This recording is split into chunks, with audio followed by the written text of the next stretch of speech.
Rassurez-vous, je ne prendrai pas le pupitre. C'est Jean-Pierre Chevènement qui s'adressera à vous sous cette forme. Donc, je voulais simplement vous dire quelques mots de la raison pour laquelle j'ai souhaité inviter Jean-Pierre Chevènement ce soir. Vous savez, dans la vie politique, il y a assez peu de responsables politiques n'appartenant pas à votre courant politique que vous admirez, ou en tout cas pour qui vous avez une considération suffisante, une estime suffisante pour penser qu'au-delà des différences, vous avez plus de choses à faire avec eux que contre eux. Il se trouve, je ne dis pas que ce soit réciproque, il se trouve que nous avons avec Jean-Pierre Chevènement depuis très longtemps ce type de relation. C'est-à-dire que nous considérons, que moi je considère en tout cas, à son propos, qu'il est une des réflexions politiques marquantes de l'époque et qu'il a donné dans la vie politique française un degré d'exigence à la fois intellectuelle et de conviction, d'engagement, de liberté de penser qui est suffisamment marquante pour qu'on le sache et qu'on le dise. Ça, c'est la première raison. Et la deuxième raison, c'est quand, avec Philippe Lapousterle, nous avons choisi le sujet des idées mènent le monde de cette année, 6e édition, on a choisi le thème « En quoi peut-on croire encore ?» dans un temps où le doute général, la suspicion générale, la mise en cause de toute référence commune et de toute autorité prend un tour très inquiétant. Et quand on a écrit en face de la question un certain nombre des réponses qu'on pouvait énoncer, on a écrit la nation, et franchement, je n'ai pas imaginé qu'on puisse parler de la nation comme point de référence commune sans Jean-Pierre Chevènement. C'est la raison pour laquelle il est devant vous et que vous avez de la chance de l'entendre. Jean-Pierre Chevènement.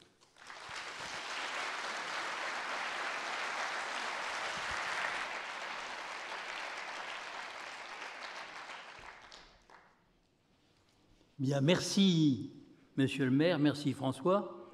Bonjour, bonsoir plutôt, à vous toutes et à vous tous.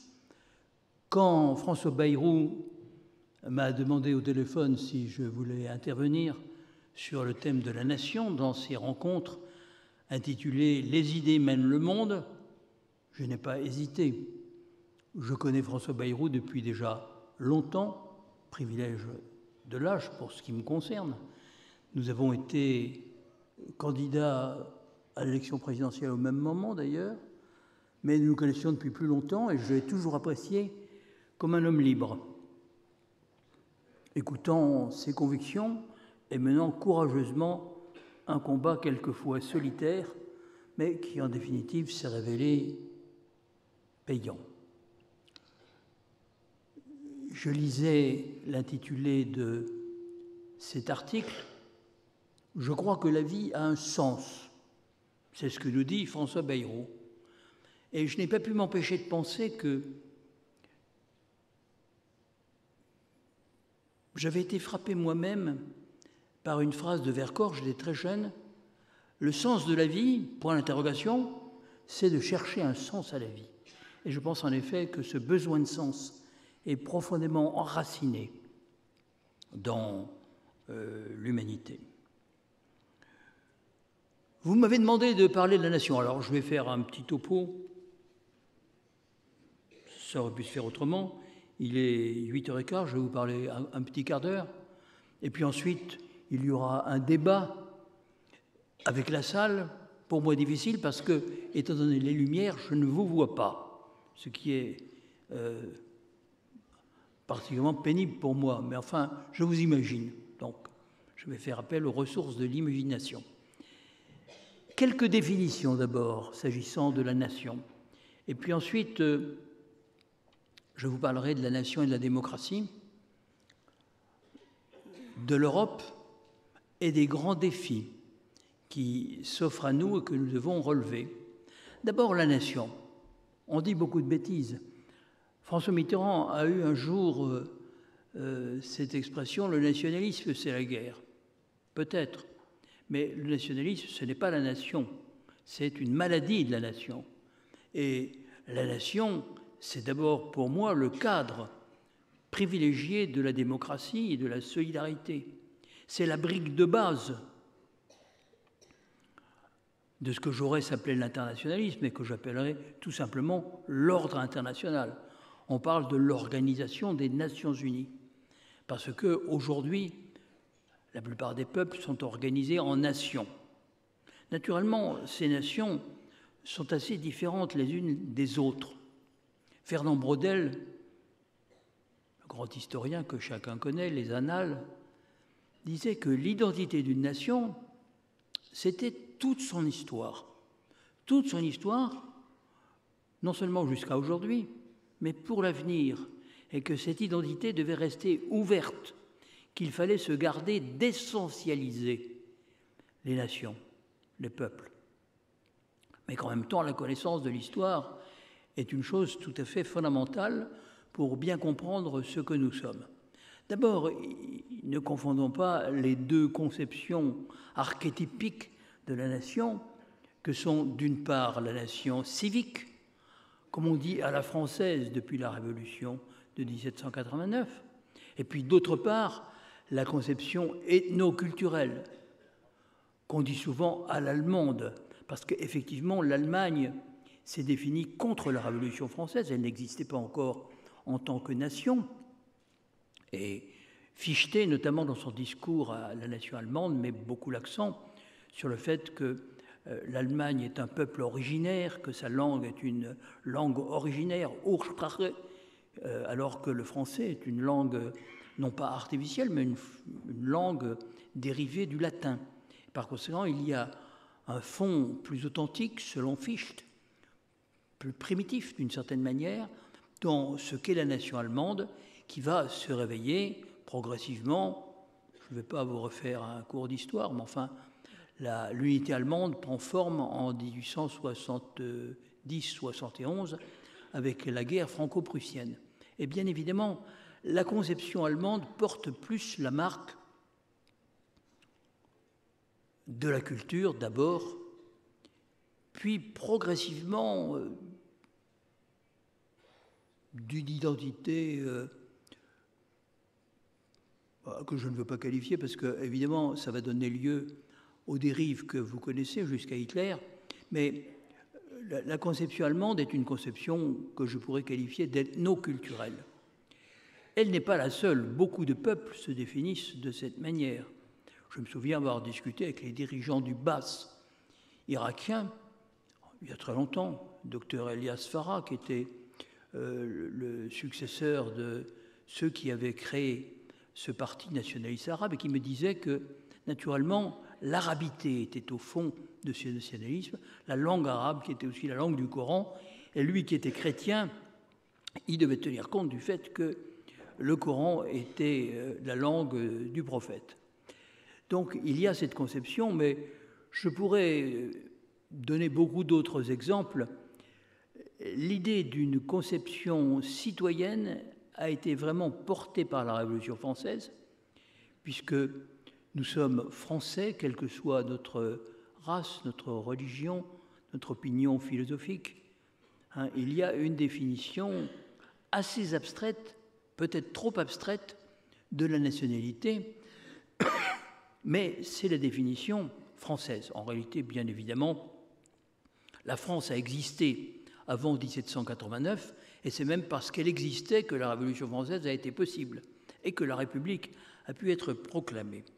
Alors, je vais en venir au fait que la nation nous donne un sentiment d'appartenance qui est supérieur à tout autre. Non pas qu'il nie les autres sentiments d'appartenance, l'attachement à la petite patrie, à la région, toutes choses qui fondent la décentralisation, dans laquelle nous avons beaucoup avancé. En même temps, le sentiment de la nation est plus puissant que le sentiment de l'appartenance à une famille de nations européennes, qui est aussi quelque chose qui existe, qui est réel, qui a ses racines très anciennes dans l'histoire, la Grèce, Rome, le christianisme, la Renaissance, les Lumières. Mais ce que montrent tous les sondages, où qu'on les effectue, en France, en Allemagne, en Angleterre, en Italie, montrent que les gens se sentent d'abord français, d'abord allemands, d'abord italiens, d'abord anglais, puis ensuite européens. Il y a une différence de 30 points. Et c'est un point important parce que seul ce sentiment d'appartenance peut permettre l'exercice de la démocratie. C'est seulement parce qu'une minorité pense qu'elle peut devenir un jour majoritaire dans un cadre solide et structuré qu'elle accepte de se plier aux faits majoritaires. Et c'est un point tout à fait essentiel. Alors la définition de la nation, je reviens un peu en arrière, elle peut tenir pour certains à la langue, à la géographie, un fleuve ou la crête d'une montagne.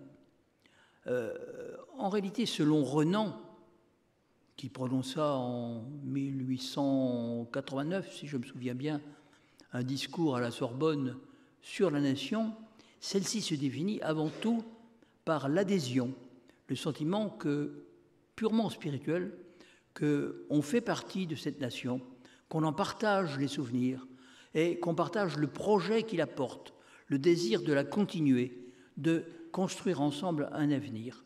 C'est la conception française de la nation qui est fondée sur l'adhésion, le sentiment d'appartenance, mais qui est quelque chose qui relève plus de la spiritualité que de faits objectifs. En tout cas, c'est la conception à laquelle, me semble-t-il, nous sommes attachés, qui est la plus proche de la conception française. Et c'est elle qui permet le débat démocratique, le débat argumenté dans un espace citoyen, à la lumière de la raison naturelle, c'est-à-dire que chacun peut avoir sa foi, sa révélation, et simplement ce qu'on lui demande, c'est de ne pas se servir de sa révélation pour l'imposer aux autres par un argument d'autorité. On lui demande de faire appel à l'argumentation autant que possible rationnelle. C'est ce qu'on appelle le débat républicain, et c'est ce qui permet l'existence de la démocratie. Alors, est-ce que cette démocratie aujourd'hui va bien? Je ne le prétendrai pas. Chacun comprend que notre pays est malade, qu'il est un pays fracturé, fragmenté. C'est Jérôme Fourquet, je crois, qui a parlé de l'archipel français, de l'archipélisation de la France, de la fragmentation de sa société, du fait que nous sommes rentrés dans une société de défiance, dans une société qui est menacée par les tensions qui s'y manifestent, à tel point qu'il m'arrive moi-même de dire, pour les conjurer, qu'il y a des risques à l'horizon de guerre civile, me rappelant que les guerres de religion se sont développées sur un long laps de temps entre les premiers, soi-disant hérétiques, brûlés sur le bûcher en 1523 et le massacre de la Saint-Barthélemy, il y a plus d'un demi-siècle. Et tout cela va se continuer jusqu'à la fin du XVIIIe siècle. Donc il faut prendre garde quand on s'exprime sur des sujets délicats, et vous les connaissez tous, la laïcité, l'islam, le communautarisme, etc.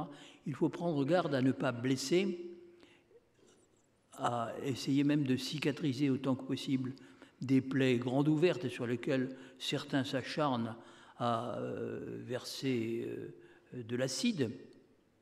Je crois qu'il faut plutôt essayer d'éviter les surenchères, de faire progresser la compréhension que les Français divers peuvent avoir les uns des autres.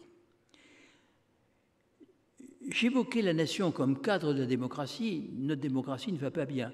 Mais aucune nation européenne, regardez autour de nous, ne va bien. Je ne parle pas de l'Espagne, de l'Italie, de la Grande-Bretagne. même de l'Allemagne, dont la gouvernabilité fait problème depuis que ce parti dit AfD a surgi dans le paysage. Et incontestablement, je crois qu'il y a un lien entre la manière dont l'Europe s'est faite et cette crise de la démocratie. On a délégué beaucoup de compétences à un niveau où des décisions se prennent qui le sont par des gens qui ne sont pas élus. La Commission européenne, la Banque centrale européenne, la Cour de justice. Par définition, les juges ne sont pas élus. Et ceci a créé un fossé que certains décrivent comme un déficit démocratique auquel il va falloir remédier. Parce que, et je vais approcher de ma conclusion, non, j'ai encore 5 minutes, parce que si nous raisonnons en regardant devant nous le XXIe siècle tel qu'il se présente, en géopolitique donc, nous voyons bien que ce siècle sera dominé, il l'est déjà, par les États-Unis et par la Chine, dont le PIB est maintenant supérieur à celui des États-Unis. La Chine a un PIB de 23 000 milliards de dollars, les États-Unis de 19 500. Je précise en parité de pouvoir d'achat. En dollars courants, ce n'est pas encore tout à fait le cas. Mais ça se produira immanquablement dans les toutes prochaines années et l'écart se creusera.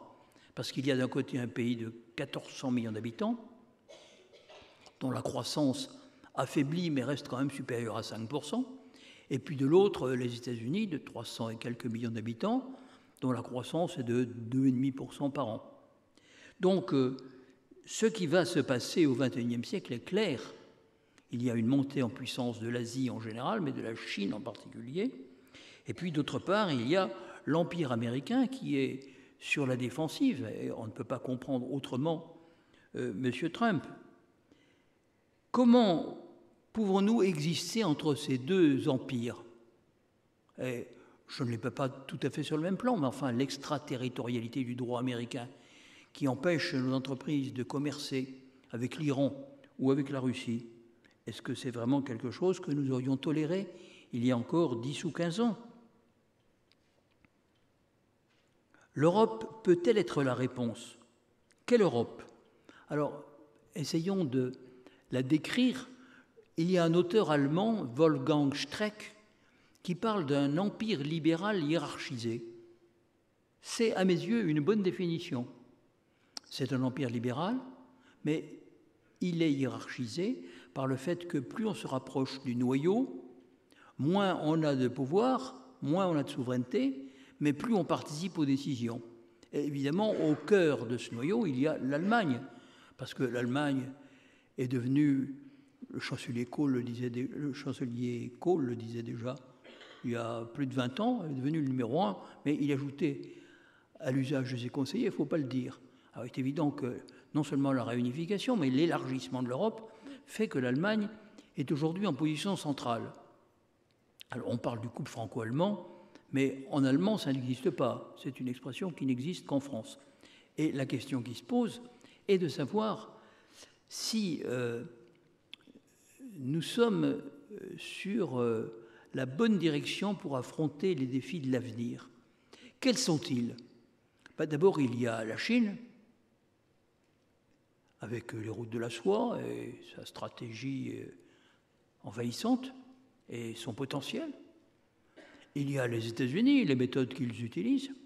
Et puis il y a cet arc de crise qui traverse l'Afrique, le Moyen-Orient, jusqu'à l'Afghanistan, le Pakistan, le Sud-Est asiatique. Mais enfin, pour nous, c'est le monde, disons pour aller vite, arabo-musulman, bien que les Arabes soient nos voisins immédiats, mais qu'ensuite il y a des Turcs, des Perses, des Afghans, des Pashtuns, des Pakistanais, etc., etc.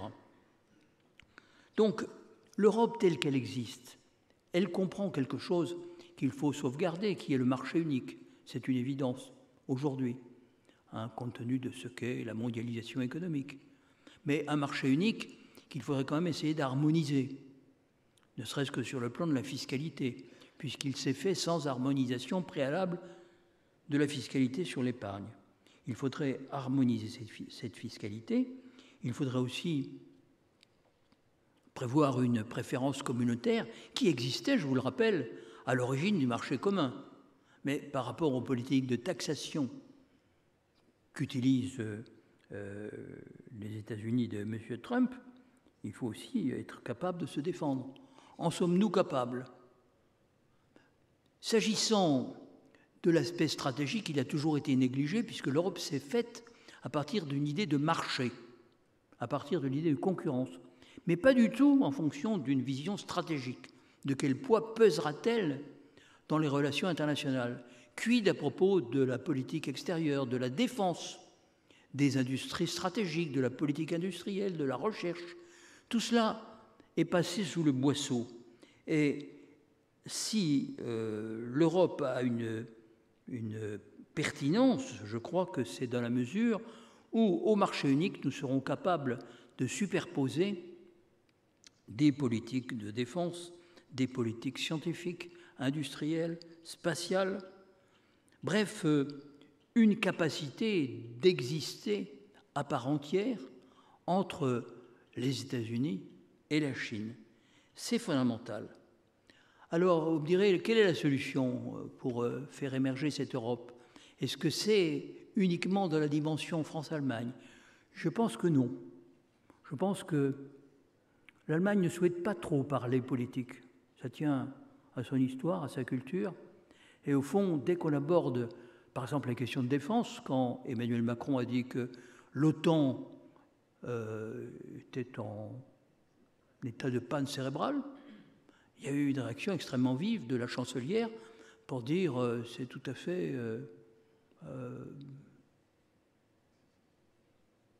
elle a employé une expression, c'est tout à fait hors de propos, enfin...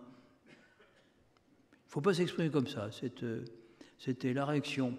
Et je sais par expérience, j'ai été ministre de la Défense, donc je connais bien ces questions, qu'au-delà de la brigade, qui est devenue corps d'armée, mais enfin un corps d'armée dispersé tous azimuts, nous n'arrivons pas à exister vraiment sur le plan militaire. Et ça tient à des cultures différentes, à des histoires différentes, au fait que les Allemands, l'opinion publique allemande est profondément pacifiste. Qu'est-ce que souhaite l'Allemagne? On peut le dire sans offenser la réalité. Elle souhaite être une très grande Suisse. Mais est-ce possible d'être une grande Suisse quand on a 82 millions d'habitants?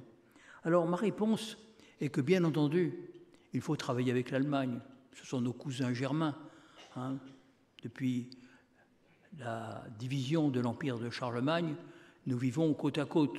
Et il vaut mieux prêter l'oreille à ce qui se dit, écouter, essayer de travailler, même si ça n'avance pas vite, parce que ça n'avance pas vite.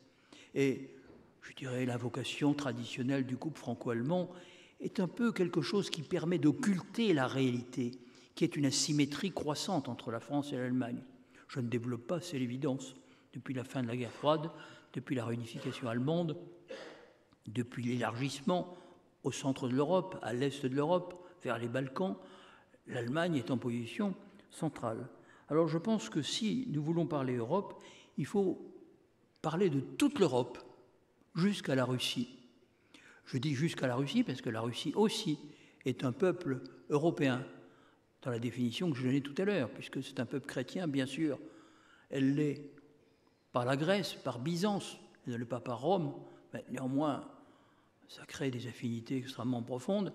Et puis, j'ajoute qu'il s'est créé depuis le XVIIIe siècle des liens très étroits sur le plan des échanges culturels, des affinités de peuple à peuple, qui font que ce serait une grave erreur de méconnaître ce que la Russie peut nous apporter, non pas seulement du point de vue humain, elle ne fait que 143 millions d'habitants, du point de vue énergétique, c'est quand même le premier producteur de gaz et le deuxième de pétrole.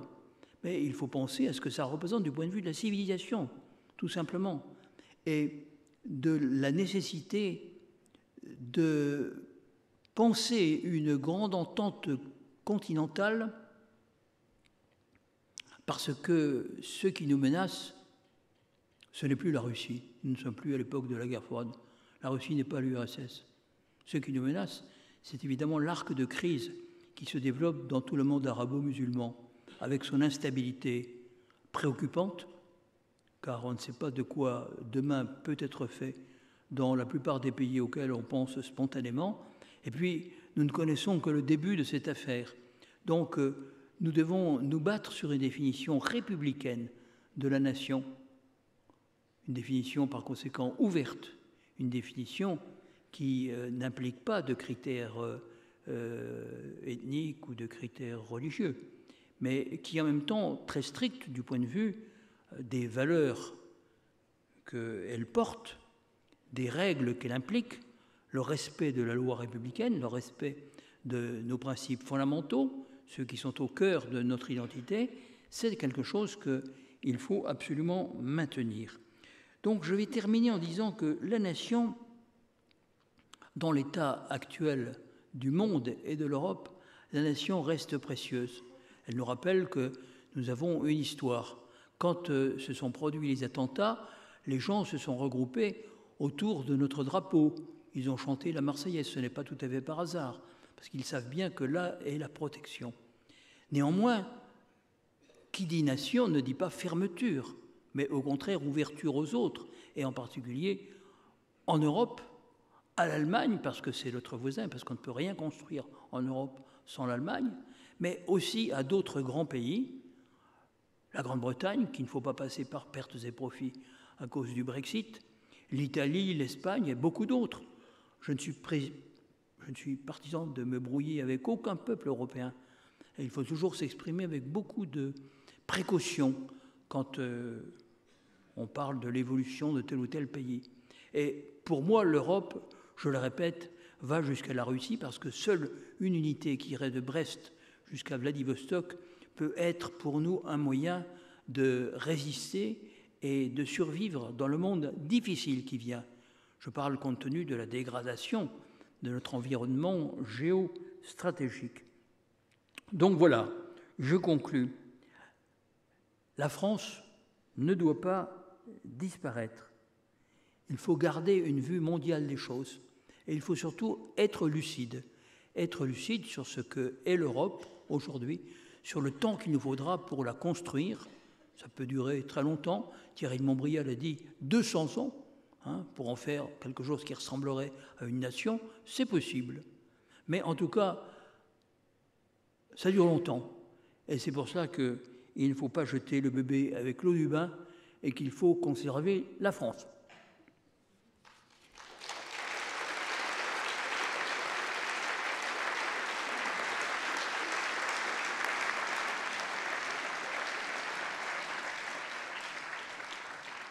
Alors là, je vous vois mieux. Je ne sais pas comment ça va se poursuivre. Est-ce que vous avez des questions à poser, des interventions à faire? Est-ce que monsieur le maire de Pau veut me contredire? Est-ce qu'il est possible de poser des questions?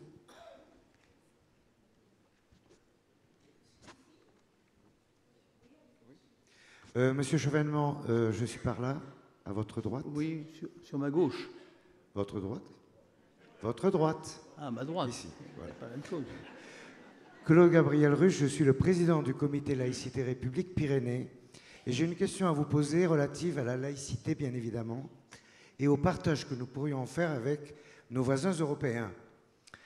La laïcité est pour nous un des marqueurs essentiels de notre identité, de notre histoire, mais elle est aussi le lien essentiel qui garantit le lien politique qui nous unit, et ce, depuis la Révolution française. Alors ma question va être très simple. Pensez-vous qu'il soit possible de défendre la laïcité française sans être souverainiste? Sans être souverainiste. D'abord, moi, je ne me suis jamais défini comme souverainiste. Je n'ai rien contre la souveraineté.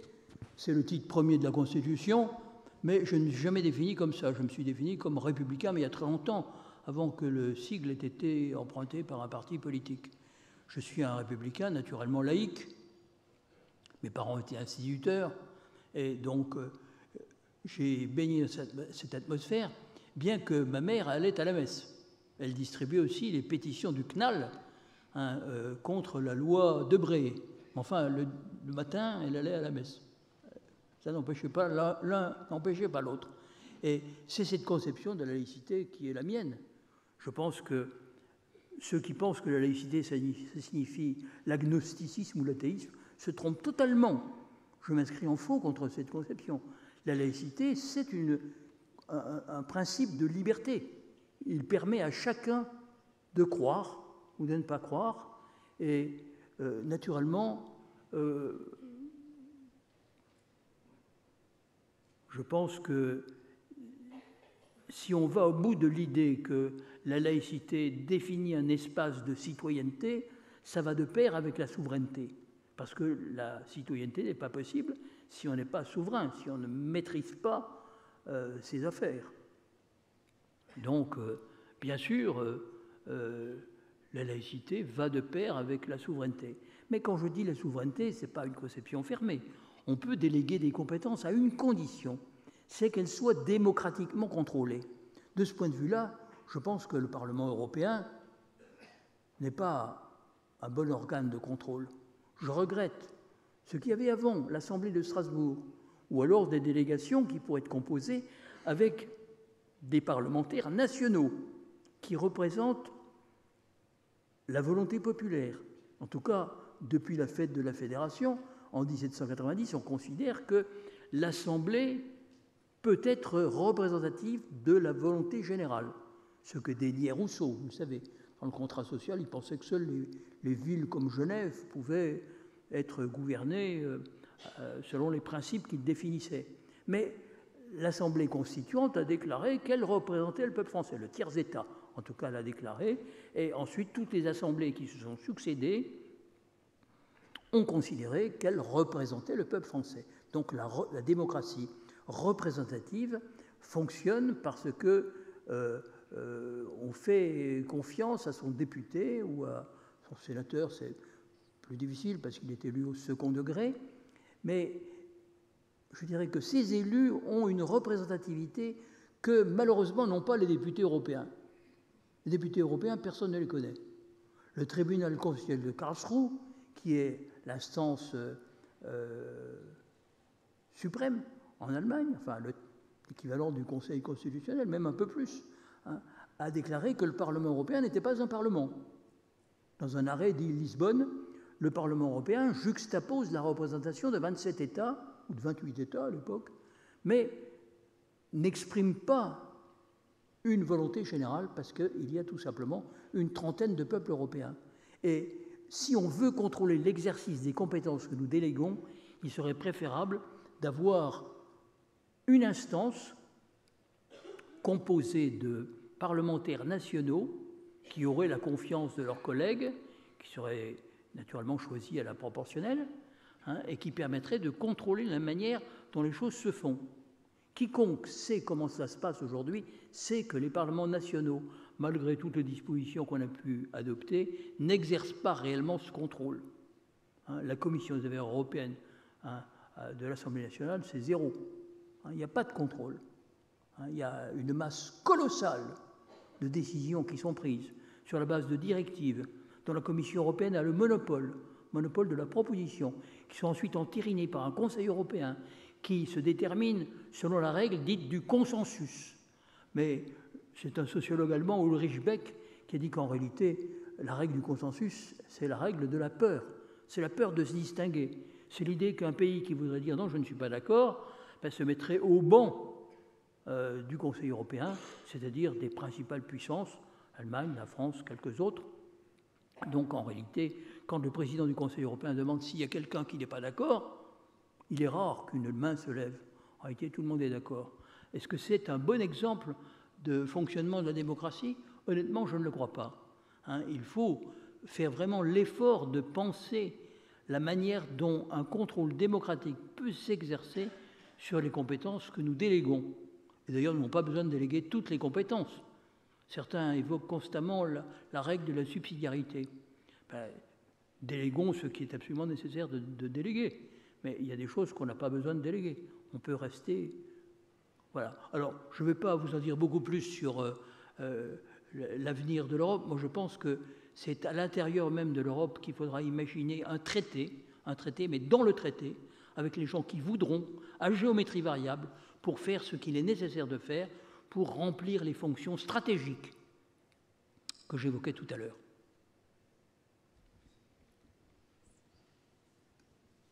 Autre question ?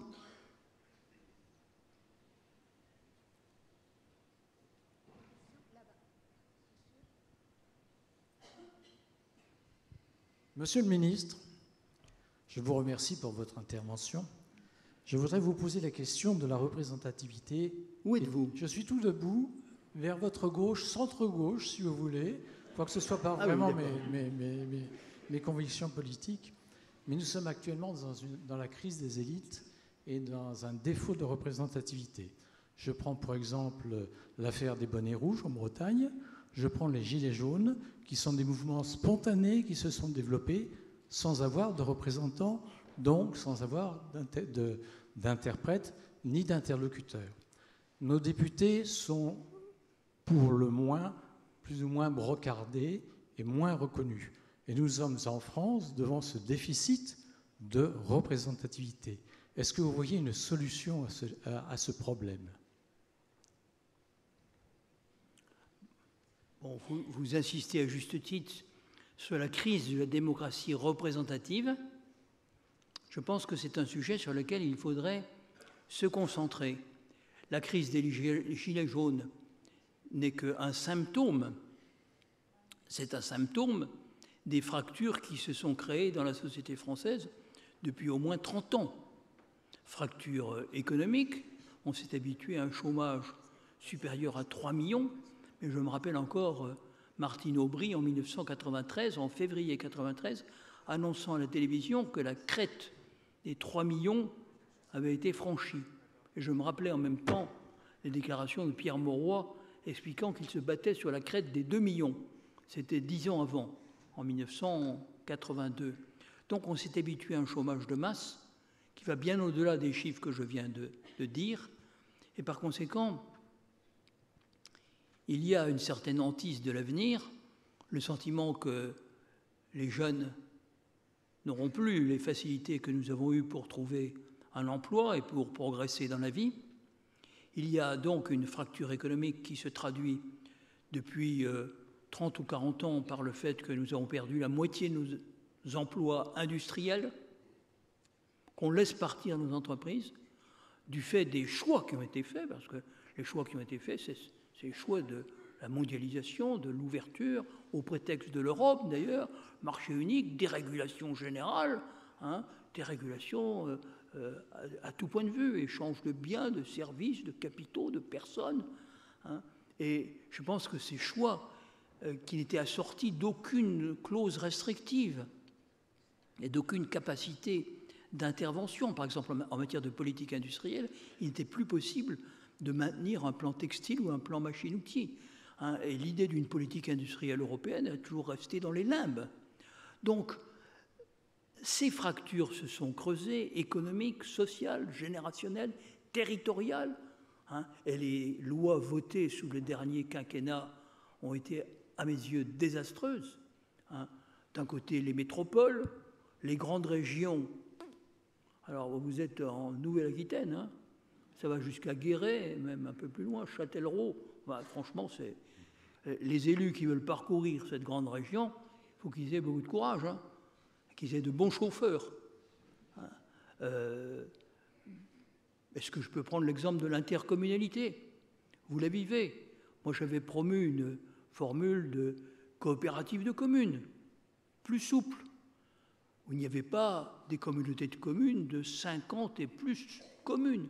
Quelle démocratie peut fonctionner à l'intérieur de ces intercommunalités dont on a fixé le plancher à 15 000 habitants? On ne peut pas être en dessous.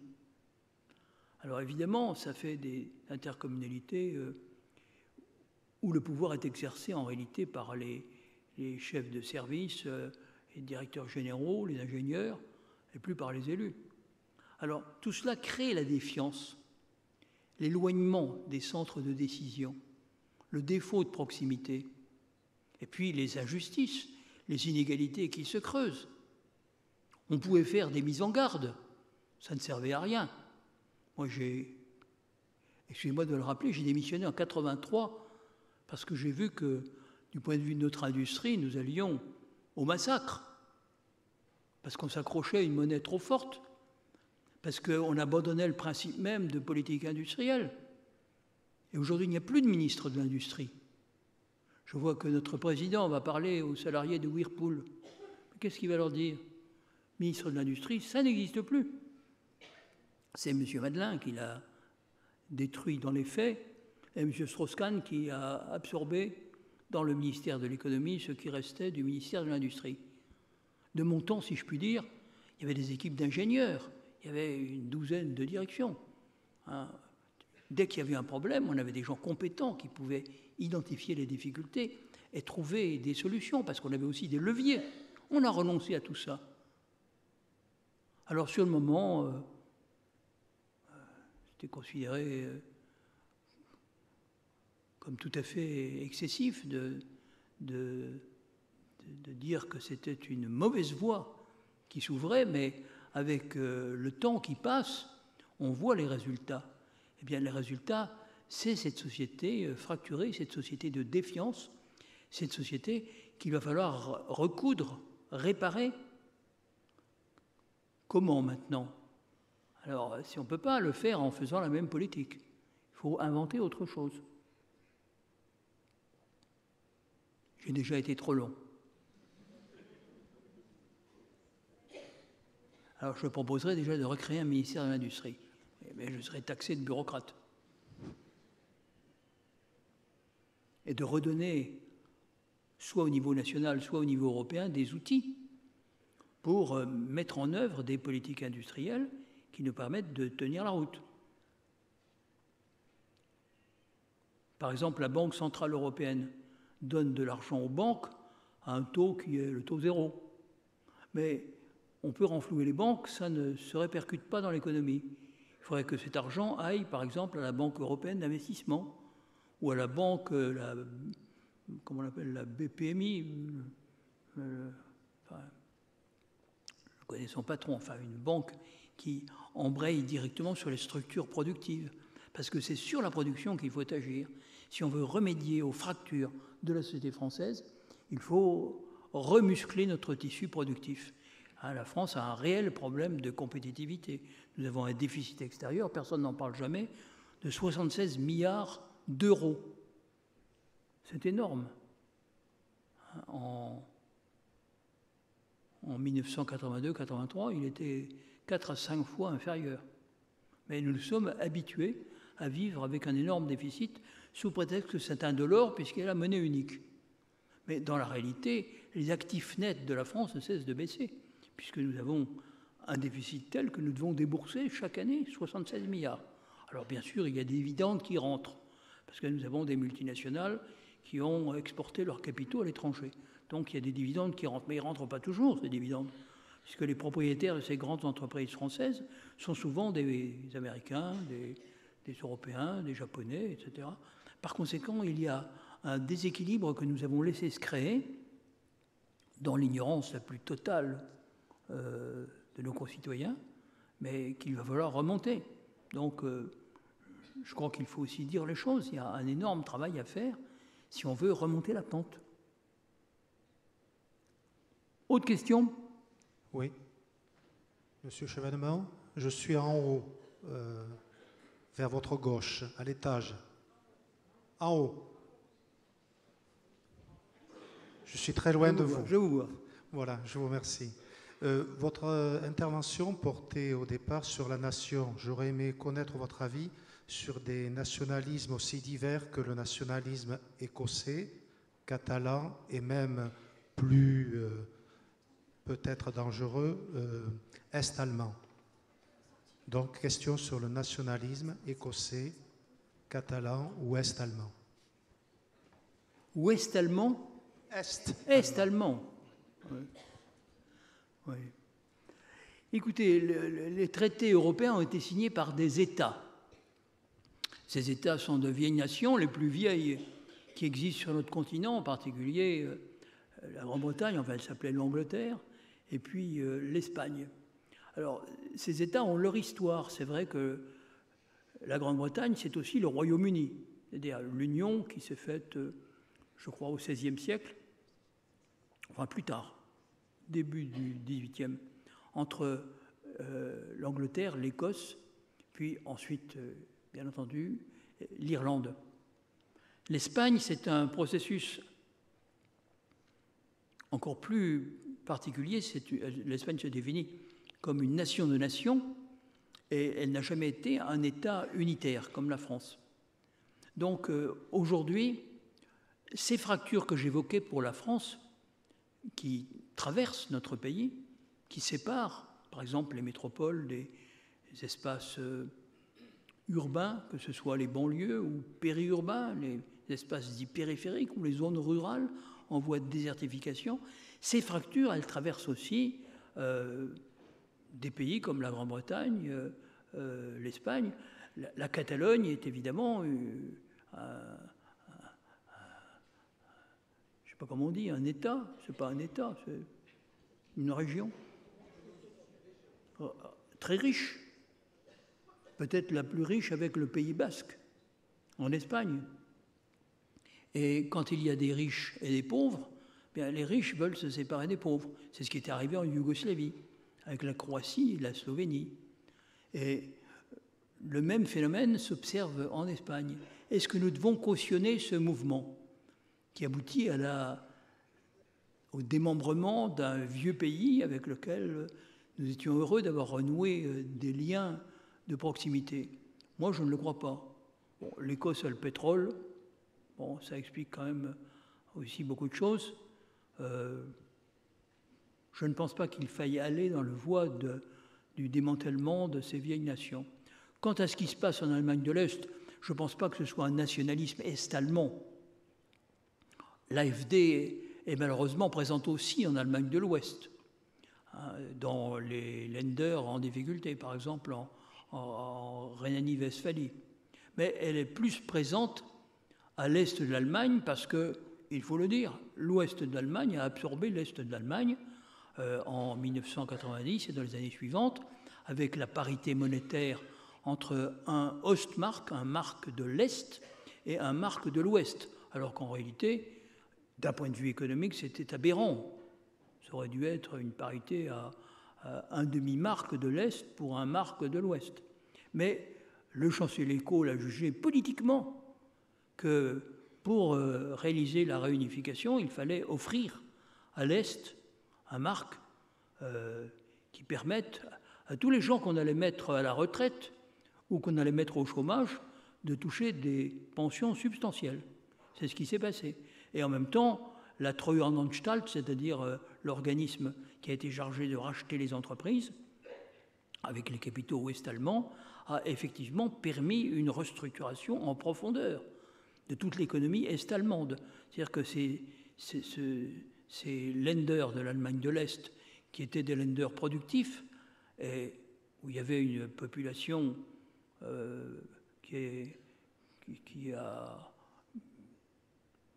plutôt choisi de s'expatrier pour 2 à 3 millions d'entre eux. Donc évidemment, ils ont le sentiment de s'être un peu appauvris, mais en même temps, ils ont eu des compensations, des infrastructures modernes. Alors, qu'est-ce qui se passe aujourd'hui dans la tête des Allemands? Pourquoi est-ce qu'en Thuringe, l'AfD a fait 23% des voix? Je pense que le problème de l'immigration est ressenti différemment, sans doute, dans les pays de l'Europe centrale et orientale et en Allemagne de l'Est qu'il ne l'est en Europe de l'Ouest. En tout cas, c'est clair que ça a été un élément moteur. Mais en même temps, ils ont un contentieux, alors que je ne vais pas développer longuement, ils ont un contentieux qui s'est résorbé, enfin qui n'a rien de dramatique. Je pense qu'avant de crier au retour du nationalisme allemand et des vieux démons, il faut faire une analyse aussi objective que possible de ce qui s'est passé en Allemagne depuis une vingtaine d'années. Il est évident qu'il il y a eu un phénomène d'absorption. Je ne parle pas d'annexion, parce que je ne crois pas que ce soit une annexion. Je pense que les Allemands de l'Est, ils étaient heureux de pouvoir rejoindre les Allemands de l'Ouest. Hein, à la fois parce qu'ils étaient allemands, et puis parce que ça signifiait un niveau de vie plus élevé. Donc, je ne suis pas pour encourager les nationalismes. D'ailleurs, ne confondons pas la nation et les nationalismes. Je pense que François Mitterrand n'était pas bien inspiré quand il a, à plusieurs reprises, répété cette phrase « le nationalisme, c'est la guerre ». Parce que les gens comprennent « nation, c'est la guerre ». Non, la nation, ce n'est pas la guerre. Hein. Et on impute, par exemple, au nationalisme la guerre de 1914, c'est faux. La guerre de 14 a été décidée par une poignée d'hommes, par une poignée de décideurs qui pensaient qu'ils allaient pouvoir se débarrasser de la France en envahissant la Belgique pour régler son compte à la Russie. Mais c'est un tout petit nombre d'hommes. C'est le chancelier, peut-être quelques généraux dont j'ai oublié le nom. Bon, c'était des plans d'état-major. C'était des plans qui dormaient dans les cartons depuis très longtemps. Mais n'imputons pas ça au peuple.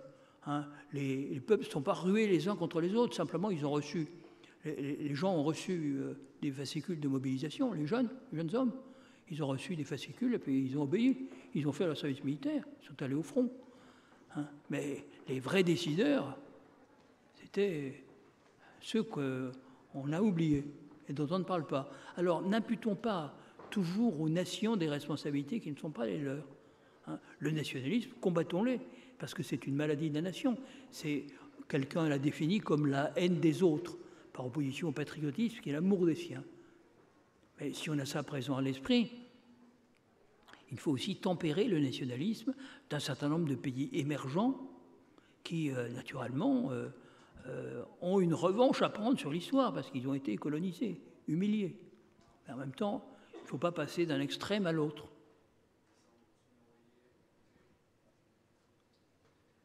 D'autres questions ?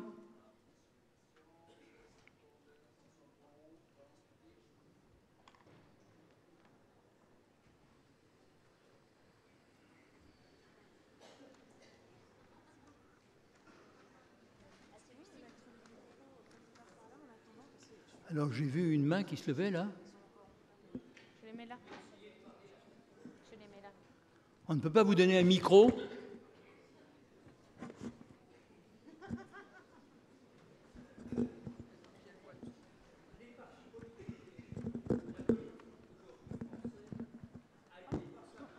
Pardon, merci. Pensez-vous que le citoyen a du mal à s'y retrouver dans la politique actuelle que nous offre le gouvernement et les partis d'opposition? Pensez-vous que ça soit une bonne chose, cette balkanisation des partis politiques?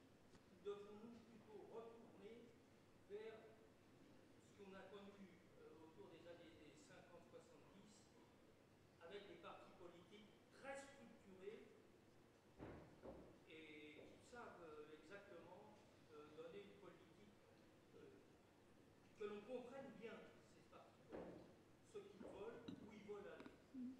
Actuellement, je crois que le citoyen français ne comprend pas tout ce qui se passe à ce sujet au parti politique. Bien, écoutez, je vais essayer de vous résumer les choses telles que je les vois. D'abord, les partis politiques ne sont pas faits pour durer toujours. Hein. Ils existent tant qu'ils répondent à une nécessité. Le parti radical, sous la Troisième République, n'a pas survécu au désastre de 1940. Et vous savez très bien que sous la Quatrième République, il y avait des partis, mais ils ont eu beaucoup de difficultés quand le général de Gaulle est revenu au pouvoir, parce que le général de Gaulle a rassemblé autour de lui une majorité avec un parti nouveau qui, à l'époque, s'appelait, autant que je me souvienne, UNR. Hein, enfin, on les appelait les gaullistes. UNR, UDT, il y avait même un petit parti gaulliste de gauche. Hein, puis ils se sont appelés ensuite autrement. RPR, UMP, mais enfin, on les reconnaissait, c'était les mêmes. Hein. Quant aux socialistes, il a fallu aussi, je dirais, faire passer...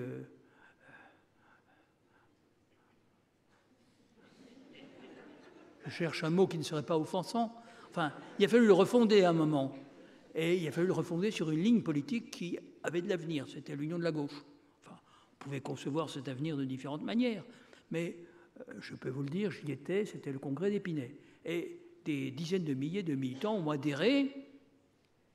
Et on a eu un parti qui a suscité beaucoup d'espoir, qui est venu au pouvoir. Et il a suscité ensuite moins d'espoir, je dirais quelques désillusions.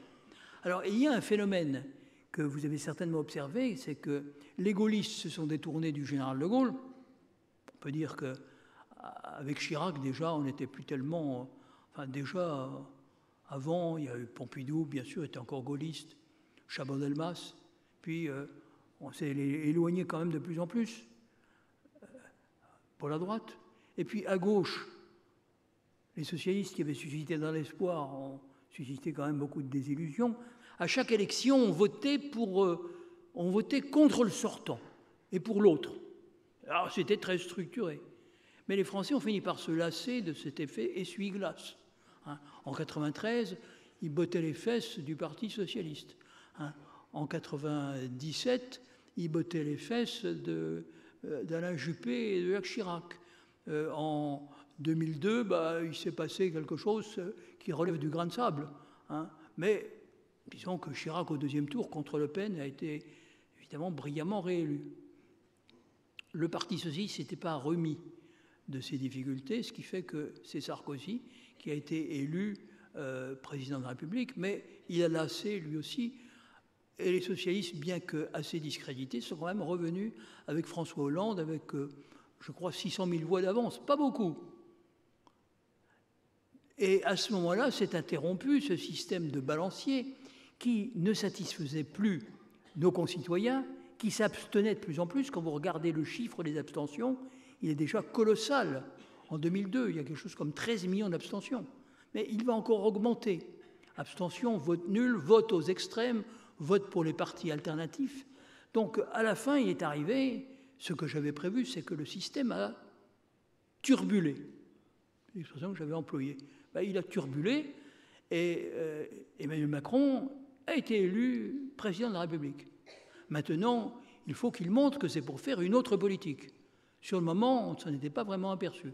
Il y a eu les gilets jaunes, des corrections de tir ont été apportées, il a montré un certain pragmatisme, il ne faut pas lui enlever cela, et je crois que maintenant, il est quand même à l'écoute de ce qui se passe dans le pays, dont on sent bien que, voilà, il est porté par beaucoup de mécontentement. Mais ces mécontentements ne débouchent pas sur un programme, ne débouchent pas sur une perspective. Et ce n'est pas en additionnant tous les mécontentements, les infirmières, les cheminots, ceci et cela, et les vieux et les moins vieux, hein, qu'on va faire une majorité. On ne peut pas se passer d'un débat républicain, on ne peut pas se passer de partis qui ont revu leur logiciel. Alors pour cela, ils ont du travail devant eux, parce qu'ils n'ont fait aucun effort pour revoir leur logiciel, que ce soit à gauche ou à droite. Et c'est un peu la crise de ces partis anciens qui ont été évidemment éjectés du pouvoir, qui évidemment sont hostiles à la nouvelle majorité, c'est normal. Mais il ne suffit pas d'être hostile, il faut définir une perspective, puis il faut convaincre les Français. Ça, c'est le travail de la démocratie.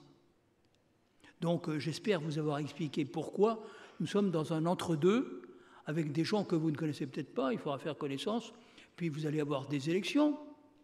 En 2000, vous avez des élections municipales, en quelques mois, et puis il y aura des élections régionales, et puis il y aura l'élection présidentielle, suivie de législatives. Alors là, vous avez l'occasion de choisir.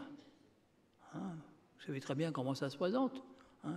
Il y a le Rassemblement national, il y a la République en marche, il y a Mme Le Pen, il y a M. Macron, et puis il y a peut-être un outsider. On ne le voit pas venir pour le moment. Et c'est difficile, parce que ce qu'a fait Emmanuel Macron est quand même très difficile. Mais il faut dire que les sortants étaient très, très affaiblis. Hein. Donc, il y avait moins de mérite. Mais quand même, il fallait le faire. Hein. Je pense que maintenant, le problème qui est posé est celui d'une véritable alternative, ce qui suppose qu'on repense l'Europe, qu'on repense le système de contraintes qui fait qu'on ne mène pas toujours les politiques qu'il faudrait mener pour notamment réindustrialiser le pays, ce qui pour moi est la priorité des priorités.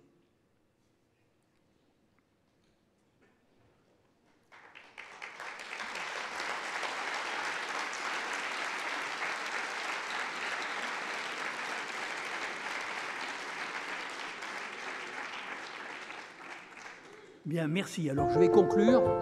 Non ? Non, je voulais dire que nous avons un beau pays. Il faut reprendre confiance en nous. Il faut aussi apprendre à s'écouter, à argumenter, à retrouver les voies d'une civilité élémentaire. Il y a trop de violence dans notre société, trop de gens qui estiment qu'ils peuvent utiliser une barre de fer pour cogner des policiers, les faire rôtir dans leur voiture. Évidemment, les policiers, ils réagissent avec des moyens qu'on leur donne. Ça ne donne pas de bons résultats. Mais cette société fracturée, il faut en sortir. Il faut réparer. Il faut réunifier. Il faut la République. Parce que la République, c'est ce que nous avons en commun. Et dans toutes sortes de domaines, y compris l'environnement, les biens communs de l'humanité, il y a des choses à faire pour remédier à cette fragmentation, à cette archipélisation qui, à la fin, si nous laissons continuer les choses de la même manière, pourra déboucher sur le désastre. Parce que le désastre, il est possible. Nous ne sommes pas à l'abri des catastrophes. Mais pour cela, il faut refaire des citoyens. Il faut faire revivre le civisme. Et on ne peut pas faire revivre le civisme s'il n'y a pas un solide patriotisme. Alors j'en reviens à la nation par laquelle j'ai commencé. Merci de m'avoir écouté.